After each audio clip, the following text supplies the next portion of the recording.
नमस्कार, जय भीम, जय जवाहर। मेरे सभी SC ST के वीर योद्धाओं, कल हम 21 अगस्त को पूरे देश के अंदर संपूर्ण भारत को बंद कर रहे हैं, क्योंकि जिस तरह से 2004 का जो ईवी चिन्ह फैसला था, उसको सम्मानित सुप्रीम कोर्ट के फैसले ने उसको गलत ठहरा दिया है। 2004 के फैसले में कहा गया था, उसमें 5 जजों की जो संवैधानिक पीठ थी, इसमें कहा गया था कि SC और ST जो आरक्षण है उसके अंदर सब कैटेगरी नहीं बन सकती, क्योंकि जो SC जो ST जो आरक्षण मिला हुआ है वो आर्थिक आधार पर नहीं मिला हुआ है, वो मिला हुआ है जातिगत जो भेदभाव होता है समाज के अंदर, उस आधार पर मिला हुआ है। जो भेदभाव चल रहा है समाज के अंदर, उस आधार पर उनको आरक्षण मिला हुआ है, दिया गया उस आधार पर। तो इस जो ये फैसला था 2004 का, इस फैसले को माननीय सुप्रीम कोर्ट ने इसको कह दिया एक गलत फैसला था इसको। तो इसमें 7 जजों की संवैधानिक पीठ थी इसके अंदर, जिनमें मुख्य न्यायाधीश थे DY चंद्रचूड़ थे और मनोज मिश्रा थे, जस्टिस गवई थे, जस्टिस विक्रम नाथ थे, पंकज मित्तल थे, जस्टिस सतीश चंद्र शर्मा थे और जस्टिस बेला M त्रिवेदी थे। जस्टिस बेला M त्रिवेदी ने इस फैसले पर असंविधि दर्ज करी। उसने बोला कि ये फैसला असंवैधानिक है, तो उसने इस फैसले पर बाकी 6:1 से फैसला सुनाया गया था सुप्रीम कोर्ट के द्वारा। तो सुप्रीम कोर्ट को पता नहीं है कि जो हमें जो ये SC ST को जो आरक्षण मिला हुआ है, ये आरक्षण हमें आर्थिक आधार पर नहीं मिला हुआ है, ये हमें हमारा जो सामाजिक उत्पीड़न हुआ है हजारों सालों से, उस आधार पर हमें दिया गया है। जो हमें आरक्षण मिला हुआ है, जो हमारे बाबा साहब थे, जो डॉक्टर BR अम्बेडकर जी के द्वारा हमें जो SC ST को जो आरक्षण दिया गया था, उसमें हमें जो ये हमें जो आर्थिक आधार पर हमें आरक्षण नहीं दिया गया। जो हमारे हजारों सालों से हमें जो गुलाम रखा गया SC ST समाज को, उसके आधार पर हमारा जो समाज में हमारा जो उत्पीड़न हुआ है और सब जो भेदभाव हुआ, अभी भी देख लो राजस्थान के अंदर जो जितेंद्र मेघवाल थे, उसको खाली मुँह रखने पर उसकी हत्या कर दी गई, इतनी बड़ी बात है। उस वक्त कहाँ गया था संविधान, ये सुप्रीम कोर्ट। दूसरी बात, अभी एक IPS था सुनील कुमार, उसको खाली शादी में अभी विद्रोह निकालने के लिए पुलिस बुलानी पड़ी, तो पूरी फोर्स बुलानी पड़ी। बताओ कितनी बड़ी बात है। उस वक्त कहाँ गया संविधान, ये सुप्रीम कोर्ट। और अभी ताज़ा घटनाएं, जो हमारे जो राष्ट्रपति हैं उसको दिल्ली के जगन्नाथ मंदिर में घुसने दिया, उस वक्त कहाँ गया ये सुप्रीम कोर्ट। सुप्रीम कोर्ट जबकि जो संविधान है उसमें आर्टिकल है आर्टिकल 341, आर्टिकल 342, जो ये कहता है अगर आपको SC और ST आरक्षण में अगर कुछ संशोधन करना है तो आपको बिना पार्लियामेंट्स के, बिना राष्ट्रपति के, उसमें आप कुछ भी नहीं कर, उसमें आप कुछ चेंज नहीं कर सकते। तो ये उल्लंघन है पूरा। भैया आर्टिकल 341 से पूरा उल्लंघन कर रहे हो पूरी तरीके से आप ये दिखाई नहीं दे रहा। जब उसमें लिखा हुआ है कि आर्टिकल 341 ये कहता है कि अगर आपको जो SC ST जो आरक्षण दिया गया है उसमें अगर आपको कुछ चेंजिंग, अगर कुछ कैटेगरी बनानी है तो पहले कोई भी कानून, अगर आप पहले कोई कानून पार्लियामेंट में पास करना पड़ेगा, आपको राष्ट्रपति के पास भेजना पड़ेगा, तभी तो कुछ होगा। लेकिन आप पहले इसको कर रहे हो।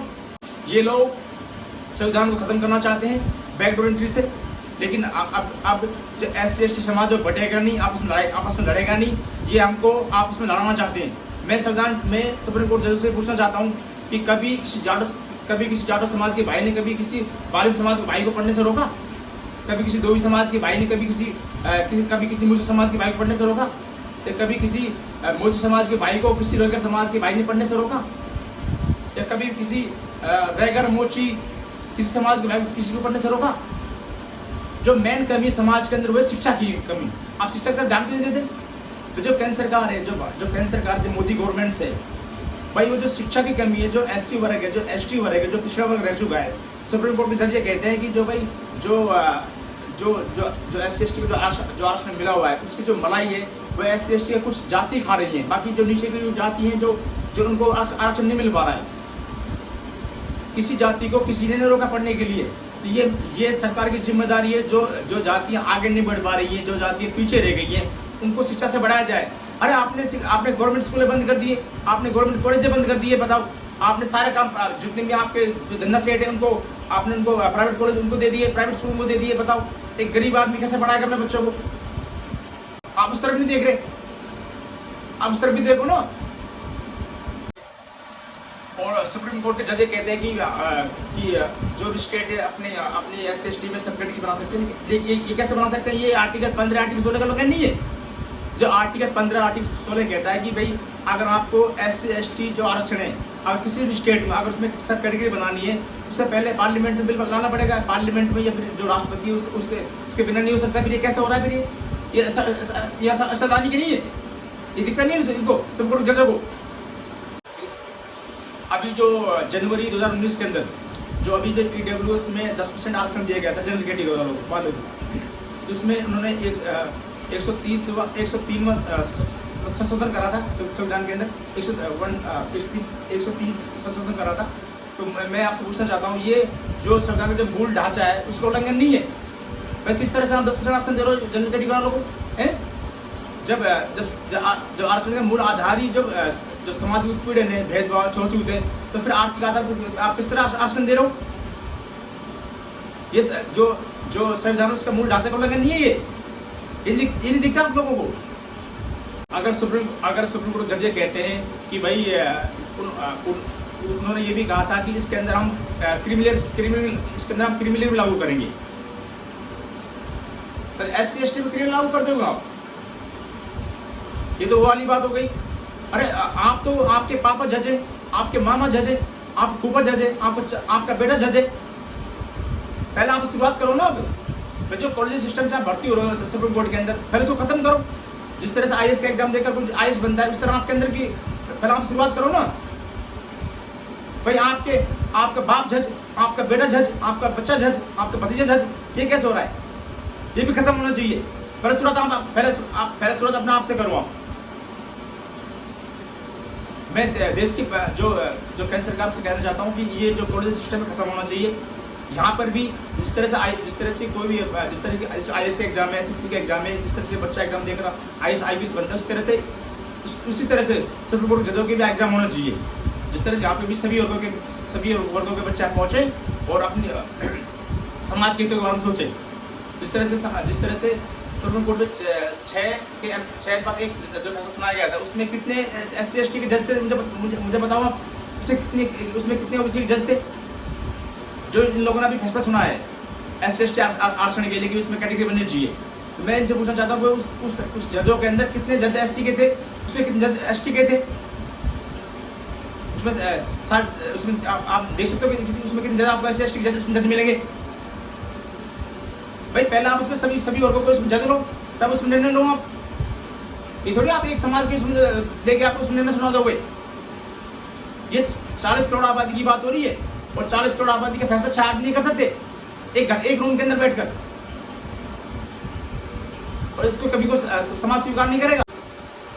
अभी जो पार्लियामेंट है, उस पार्लियामेंट के अंदर अभी हमारे 131 MP हैं जो SC/ST से जो हमारे जो डॉक्टर बाबा साहब जो अम्बेडकर जी के नेतृत्व जो आरक्षण मिला हुआ है, जो अभी तो उसके अंदर अभी 131 मेंबर पार्लियामेंट्स हमारे हैं जो पार्लियामेंट्स में हैं, लेकिन वो बिल्कुल वो गुलाम बन चुके हैं। वो समाज के हितों के बारे में बिल्कुल नहीं बोलते, वो बिल्कुल ऐसे। तो मैं मेरी जो सभी भाइयों से अपील है, सभी जो पूरे देश के सभी लोगों से अपील है कि ऐसे जो गुलाम जो MP हैं, जो समाज के हितों के बारे में नहीं सोचते, चाहे SC को चाहे ST को, ऐसे लोगों को आगामी चुनाव में घर बैठाने का काम करना है बिल्कुल। क्योंकि जो लोग ऐसे लोग समाज को गुलाम बनाने का काम करेंगे, ऐसे लोग बताओ जिनको हमने चुनकर पार्लियामेंट में भेजा हमारा अधिकार लड़ने के लिए, वो आज चुपचाप बैठे, और जो कुछ मिनिस्टर से कुछ मंत्री से जो समर्थन कर रहे हैं इसका बिल का, बताओ ये लोग हमारे जो समाज, आज हमारा समाज पूरी तरह खड़ा भी नहीं हो पाया। अभी आज हमारे समाज के अंदर आधे लोग अभी शिक्षित भी नहीं है, मतलब टेक्नोलॉजी पूरा ज्ञान नहीं उनके पास। बताओ ऐसे लोग अभी कहना है कि ठीक है कि अभी ऐसी समाज अभी मतलब पूरा खड़ा हो चुका है। भाई अभी हमारे समाज को खड़ा होने में काफ़ी समय लगेगा, हमारे समाज को काफ़ी हज़ारों सालों से गुलाम रखा गया समाज को, शिक्षा से वंचित रखा गया समाज को। तो अभी हमें जरूरत आरक्षण की। तो जो लोग इस बिल का समर्थन कर रहे हैं, उन लोगों को, खासतौर जो मिनिस्टर्स हैं, जो MLA, जो MP हैं, जो गुलाम बन गए सरकार के, उन लोगों को आगामी चुनाव में हराने का काम करना है, उनको घर बैठाने का काम करना, उनको हमेशा के लिए ध्यान रखना इस बात को, क्योंकि ये लोग हमारे समाज को गुलाम बनाने का काम कर रहे हैं पूरी तरीके से। तो मेरी सभी भाइयों से अपील है कि कल जो भी ड्यूटी करता हो, जो भी चाहे गवर्नमेंट्स में हो, चाहे प्राइवेट सेक्टर में जॉब करता हो, सभी भाई घर पे रहें। और कल 21 अगस्त है, कल ये किसी के पर्सनल वो नहीं है, ये हमारे बच्चों, हमारा आने वाला भविष्य, हमारे बच्चों के भविष्य की बात है, हमारे आने वाली पीढ़ी की बात है। अगर हम जागरूक नहीं हुए तो मेरे भाइयों, हम वापस गुलाम बन जाएंगे, हमारे पास कोई आरक्षण नहीं रहेगा, हमारे बच्चे पढ़ नहीं पाएंगे, स्कूलें सारी बंद कर दी इन लोगों ने, कॉलेज सारी बंद कर दी, सारे काम प्राइवेट वालों को सौंप दिए इन लोगों ने। तो मेरे भाइयों, ये हमारे हितों की बात है, हमारे अधिकारों की बात है, इसलिए कल आपको घर से निकलना है और ज़्यादा से ज़्यादा संख्या में आपने जहाँ भी आपका जिला में पहुँचे और बिल्कुल हमें संपूर्ण बात बंद करना है। हमें बिल्कुल बसें बंद करनी है, बिल्कुल रेल यात्रा बिल्कुल बंद करनी है, हमें पूरा दिन हमें बंद करना है, पूरा बिल्कुल बस यात्रा में बंद करनी है, पूरी रेल यात्रा में बंद करनी है। और मेरे भाई सभी से मेरी रिक्वेस्ट है कि हमें जो सार्वजनिक संपत्ति है उसको हमें बिल्कुल क्षति नहीं पहुँचानी है, हमें बिल्कुल शांतिपूर्ण तरीके से हमें ये आंदोलन पूरा करना है, पूरी तरीके से पूरे भारत के अंदर। और एक मैसेज देना है इन लोगों को कि SC और ST ये आपस में लड़ने वाला समाज नहीं है, ये हर अपने अधिकार को लड़ेगा। जिस तरह से एक 6 आदमी बैठकर एक 40 करोड़ आबादी के फैसला नहीं कर सकते। अगर आपको कोई निर्णय लेना है तो उसमें आप सभी वर्गों के लोगों के लो ना। अगर जब सब वर्गों की हितों की बात हो रही है तब उसमें और वर्गों के जज क्यों नहीं ले रहे आप? ऐसा नहीं होगा, क्योंकि 40 करोड़ आबादी की बात है, उसका बिल्कुल इसको बर्दाश्त नहीं करेंगे बिल्कुल इसको। और कल पूरा SC ST वर्ग के सभी युवा साथी सभी लोग कल रोड पर आएंगे। कल हम संपूर्ण भारत को बंद करेंगे, पूरे संपूर्ण भारत को। तो मेरे सभी भाइयों से मेरी अंतिम अपील है कि कल सभी भाई घरों से निकलें और इस संपूर्ण बात को बंद करें, सभी मदद करें। जय भीम, जय जवाहर, जय हिंद।